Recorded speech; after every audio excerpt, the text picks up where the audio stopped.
I grew up in Oz. When I was 15, I took the family boat out and dove the reef myself, just to clear my head. This was mistake number 1. I was down at a depth about 28 meters, 90 feet, when I was only rated for 60 feet.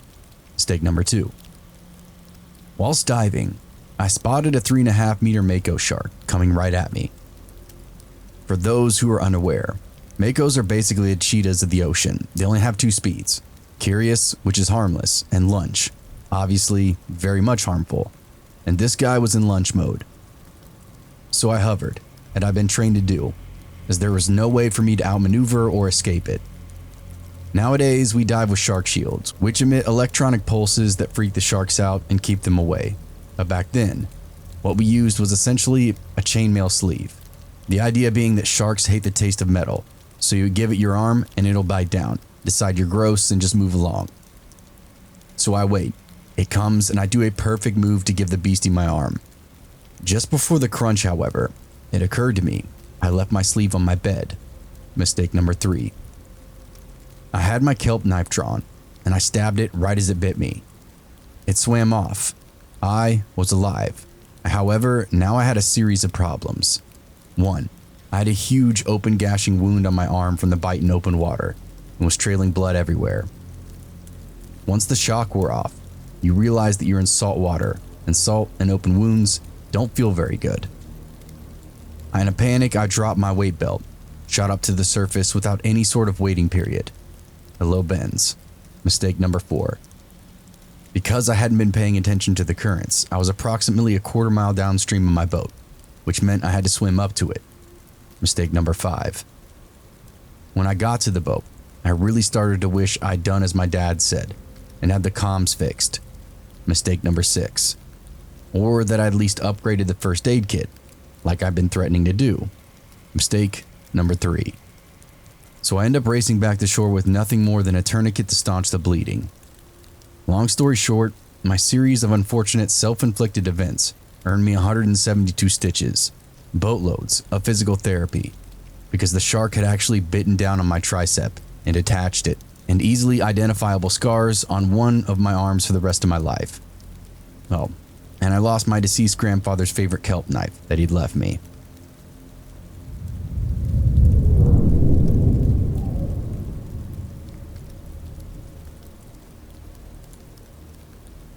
On the night of July 25th, 1956, Italian luxury cruise liner the Andrea Doria collided with the MS Stockholm about 100 miles south of Nantucket in what became the most ill-famed maritime disaster of the age.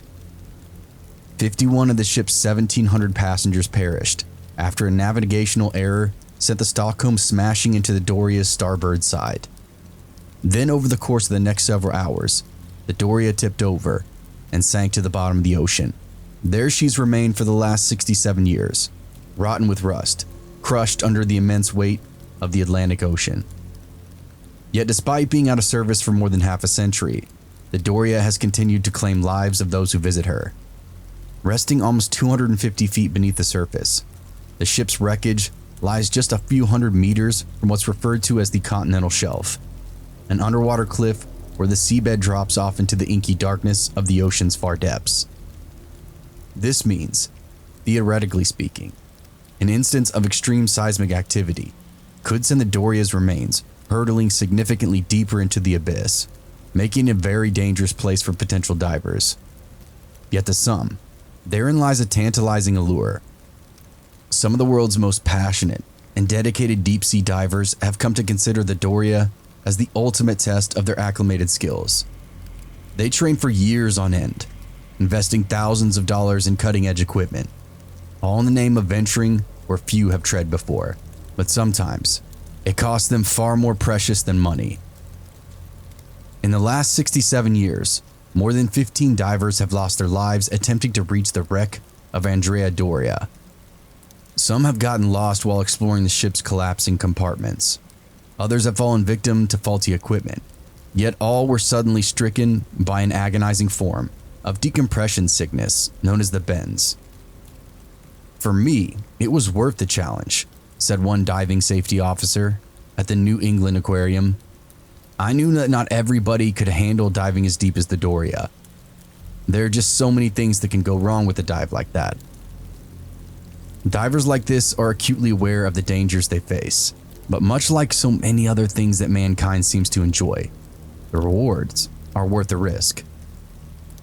Tom Pritchard's love of diving began when he was just 50 years old.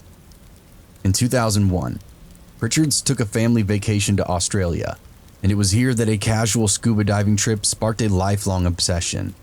As he advanced through his diving training, Tom began to relish in the challenges it presented, and when he wasn't teaching neuroscience at Penn State's Hershey College of Medicine, he could invariably be found at one of the eastern seaboard's many diving spots.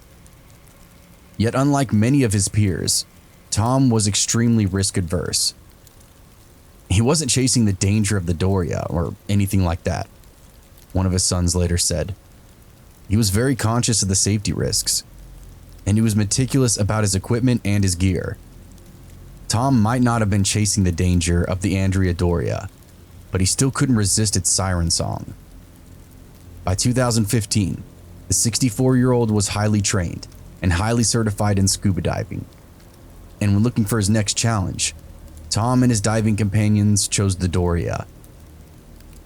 On July 21st, they set out in two separate groups. By the time they reached the shipwreck, they had mere minutes to explore before having to begin their ascent. Some of the divers found ascending to such depths to be deeply daunting. Yet to his lifelong friend and diving buddy Richard Huck, Tom seemed as comfortable as ever. Huck later recalled that after returning to their ship, Tom had mentioned how peaceful it was down there in the endless quiet and dark. "It takes a steady nerve to keep your cool down here," Huck later said. "I knew Tom when he was just starting out, but by that time, it was like the pupil had surpassed the master." The diver's ship stayed afloat out in the Atlantic for 3 days, with Tom missing the second day's dive due to a bout of seasickness. However, the following morning, he appeared to found his sea legs again, and when one of the Moors scouring the ship to the Doria came loose, Tom volunteered to reattach it. He hauled his rebreather and gas tanks onto his back, pulled on the various thermal layers and wetsuits, then set out to reattach the moorings. For Tom, the journey down to the wreck should have been a simple one. Due to the weight of his tanks and his equipment, all he'd have to do was tumble into the water, then let himself sink. Just shy of 200 feet down, Tom would have adjusted his rebreather to slightly lower the amount of oxygen that he was breathing. At those depths, the amount of oxygen we normally breathe on land becomes poisonous, so a diver will switch to a gas mixture with a lower oxygen content that won't knock them unconscious or send them into convulsions. This process substitutes some of the oxygen and nitrogen in the air for inert gas, helium, with the result mixture being referred to as a trimix. By the time Tom switched over to his trimix, he was almost in complete darkness. Then just a few minutes later, his helmet-mounted flashlight illuminated the Doria's rust-eaten hull. After landing on his hands and knees, Tom had to work fast. He fixed the strobe lights in the mooring line to help him find his way back, then quickly began reattaching them to the ship's hull. Every minute at such depths increases the amount of required decompression time dramatically. For a dive around 15 minutes, a safe return to the surface takes an hour or so, with divers needing to stop every 10 feet at precisely timed intervals. If a diver were to just swim directly back to the surface, instead of progressively slowly and gradually, the gases they inhaled in the pressurized deep sea environment would turn into bubbles in their blood, like those inside of a beer can. These air bubbles can then travel to their brain, heart, or lungs and cause a heart attack, stroke, or respiratory failure. Tom should have been back on the boat in around an hour and 15 minutes after he departed. Given his experience, he should have been more than capable of sticking to that schedule. So by the time an hour and a half had gone by, Tom's fellow crew members had started to worry. As per standard operating procedure, the dive master immediately contacted the Coast Guard, and within just a few hours, the skies above northwestern Atlantic were abuzz with search planes and helicopters. Yet as the day unfolded, a pair of fellow divers came to the surface. The situation became as ominous as it was confounding. One diver swore he'd spotted Tom at the 20-foot decompression stop. where he'd wave at him before continuing to the surface. Another diver went under to check, but Tom was nowhere to be seen. Visibility was at least a mile, one diver later said. If he surfaced behind the boat, we would have seen him. A Coast Guard plane soon confirmed that nothing was floating anywhere near the diver's ship. While down at the wreckage, the second of the two divers in the water at the time of Tom's descent made a chilling discovery. As panic and chaos erupted on the surface, a handful of divers were still exploring the sunken ship. When the time came to begin their ascent, the divers approached the mooring line to retrieve their strobe lights. But as they did, they saw a third strobe light affixed to the line. One of the divers who wished to remain anonymous claimed the strobe had the initials TCP written in it in waterproof marker pen, initials which should have only stood for Thomas Christopher Pritchard. I got nervous, the diver said, as there was no sign of Tom anywhere around that wreck. As soon as I progressed through the necessary decompression stops, I was acutely aware that whoever left that strobe on the line may have been lost in the wreck. Yet around the same time, our first diver claimed to have spotted Tom's approaching the surface. So how could he have been in two places at once? Finally, after taking an hour to resurface safely, the divers reported seeing Tom's strobe still attached to the mooring line. The report deeply confused the dive team, who now had no idea if Tom was near the surface or down in the wreck. Some began to theorize he'd been caught in some kind of loose fishing net and had been dragged further out to sea. The dive team then began tossing trash over the side of the boat, and while this might not be the most ecological friendly solution, it allowed them to track the ocean's current to better estimate Tom's potential position. It took less than a half an hour for the dive team to realize that the ocean's current weren't nearly as strong as they could have been, and that if Tom had indeed been dragged off by the wayward fishing net, he'd have almost certainly been spotted after inevitably reaching the surface. This meant that, at least in theory, there was only one place Tom could be. But after asking the ship's two captains if they could mount an impromptu search and rescue mission, the diver team refused. The ship the divers were using as their floating base of operation was named the John Jack and was owned by a man named Richard Benevito. Benevito co-captained the vessel with a man by the name of Mark Alexander, and in the aftermath of Tom's sudden disappearance, they issued that any kind of interaction with the press. Reporters reached out by phone, email, and social media, but neither Mark Alexander nor Rich Benevito would issue any kind of public statement. Yet while this might appear deeply suspicious to some, there's actually a rather rational explanation. Since deep-sea diving is such a perilous endeavor, enthusiasts are reluctant to name names or talk to reporters in the aftermath of a colleague's death, in order to safeguard their fellow divers from arrest and prosecution. It might seem crazy to think that divers operate in this code of silence, but in reality, that's exactly what it is. Some divers who'd issued public statements following the death of another suddenly find themselves blacklisted by many of the world's leading diving instructors. And in a hobby that requires so many complex and overlapping qualifications, it becomes very easy to gatekeep against the unwelcome. Yet while many were shocked by the secretive and callous manner in which divers conducted themselves, others weren't so quick to cast suspicion or condemn them. One Coast Guard official asserted that while the captain's decision might have seemed cruel, it was most likely the wisest decision that they could make. "If I'd have been John Jack on that day, I'd have wanted to go down looking for him," said one dive safety instructor. "But if I was the captain, there's no way I'd risk losing more people." Just a few hours after Tom Pritchard was last seen, the John Jack headed back into port, while the United States Coast Guard took over search and rescue duties. 2 days later, the search was called off, with Pritchard presumed dead. The Coast Guard declined to put its own divers at risk to retrieve Tom's body, a decision which was heavily criticized by some in the deep-sea diving community. Since then, dozens of other divers have visited the wreck of Andrea Doria and are all told to keep an eye out for Tom Pritchard's body or any clues to his whereabouts. It's possible that Tom suffered a diving-related medical emergency while exploring the Doria's interior and will be found whenever the next diver just so happens to take the same route. But until his body is found, there's simply no way of fully explaining this eerie disappearance. Like so many before him who's heard the sea's siren song, Tom rests somewhere beneath the waves, entombed in the cold, dark depths of the deep ocean.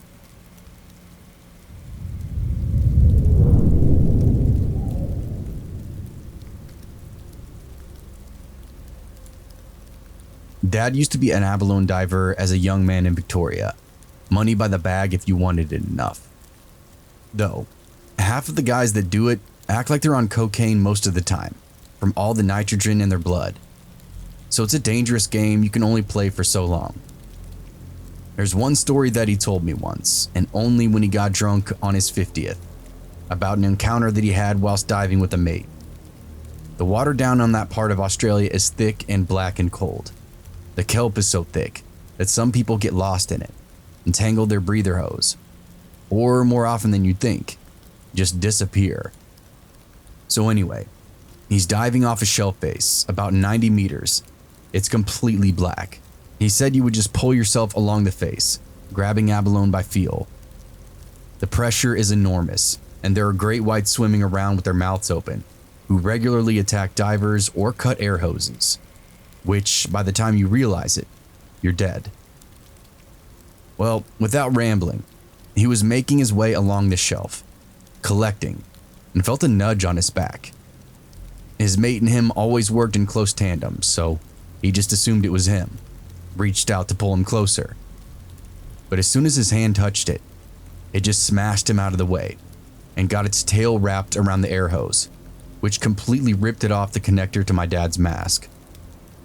So he immediately got his little pen light that he kept on his dive belt for checking cuts.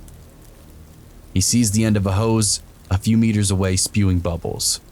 The thing that gave me chills is the way he described it in the inky darkness 90 meters down.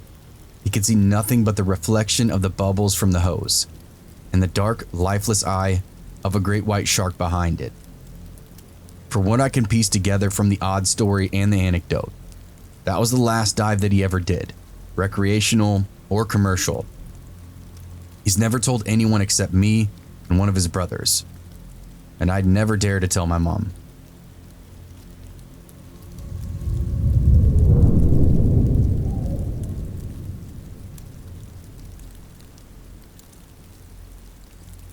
Dewey Dwayne Smith was born on July 24th of 1972 in the city of Kirkwood, Missouri.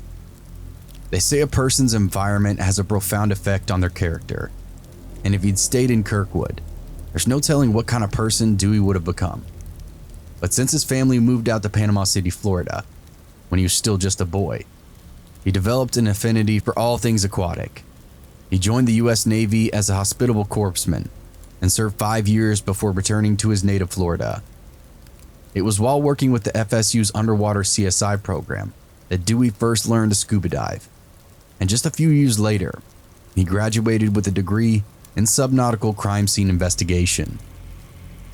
After briefly working as a commercial driver, Dewey went to work at the Aquarius underwater research base just off the Florida Keys.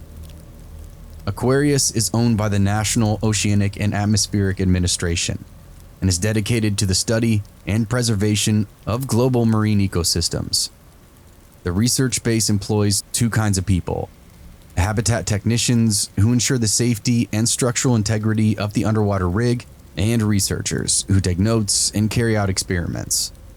Dewey joined the crew of the Aquarius sometime in 2007, and by May of 2009, he was experienced and a trusted technician.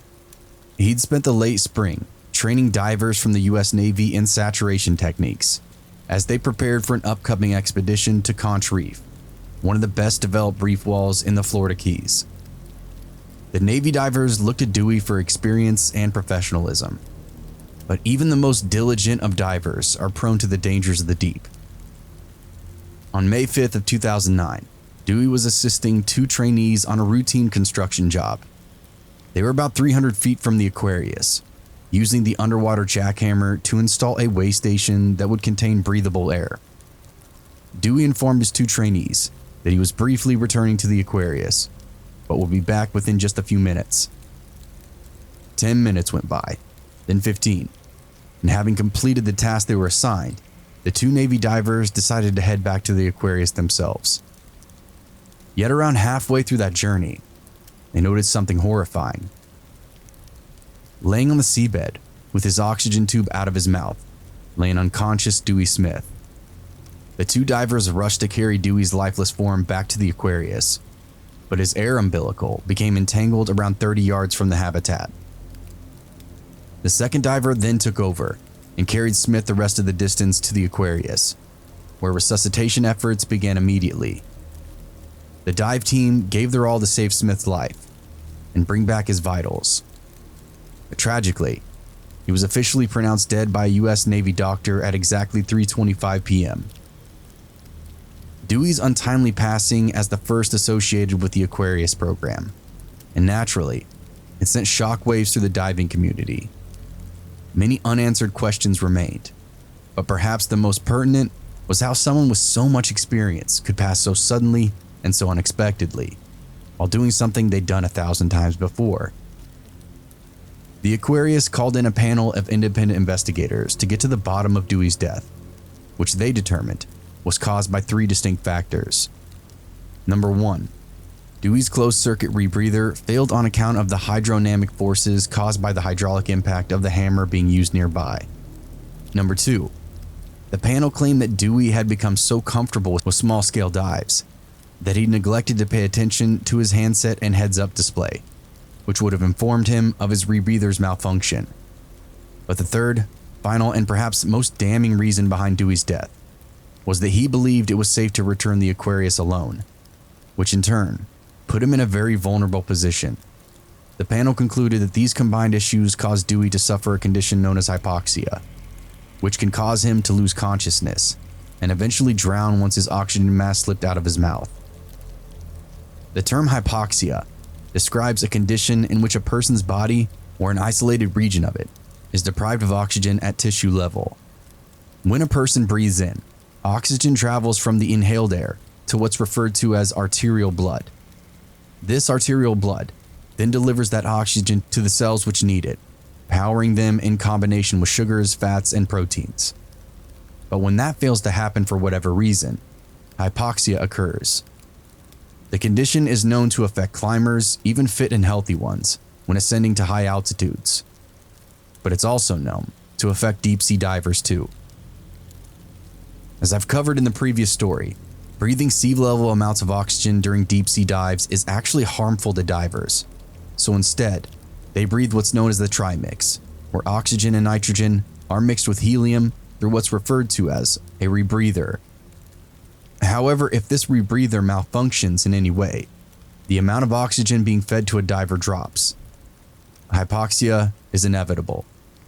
The first symptoms of hypoxia are barely perceptible. A diver might begin to feel drowsy or fatigued, which is entirely expected if you spend long stretches of time living on the seabed. They may also experience a tingling in their fingers or toes, which could just be easily a result of their wetsuit, gloves, or flippers being slightly too tight. The onset of a light headache might just as easily be dismissed as nothing of concern, but the same can't be said for the symptoms that follow. Along with shortness of breath, divers start to feel a slight dizziness or nausea as the amount of oxygen in their blood begins to decrease. Some are able to recognize such symptoms, and with the help of their fellow divers, they return to the surface slightly shaken, but otherwise okay. Others are not so lucky. Since hypoxia causes severe disorientation, by the time a solo diver realizes what's going on, it's often far too late to do anything about it. This disorientation then leads to devastating cognitive problems, such as impaired judgment, memory loss, and even dissociation. The final stages of hypoxia are nothing short of horrifying. A diver's skin begins to turn pale, as their brain becomes incapable of comprehending color. Greens become red, while blues turn a slight shade of bright yellow, and sometimes, in the final moments before they fall unconscious, some divers even experience a profound sensation of euphoria, having completely forgotten who they are, where they are, or what they're doing. Some divers have been known to take out their own oxygen mask before inhaling nothing but seawater, an act which seals their watery doom. Dewey Smith's equipment might well have malfunctioned, and through no fault of his own. But in opting to travel back to the Aquarius alone, he made the final and most tragic mistake of his life. In the aftermath of Dewey's death, the Aquarius suspended all diving missions and promised a full inquiry to the sudden and heartbreaking tragedy. Additional safety measures were suggested and implemented, while explorers of extreme environments from all over the world reached out to offer their condolences. To memorialize Dewey's life and accomplishments, Aquarius donated a Superlight 17 diving helmet, the helmet most frequently worn by their divers, to the History of Diving Museum in Isla Mirada, Florida.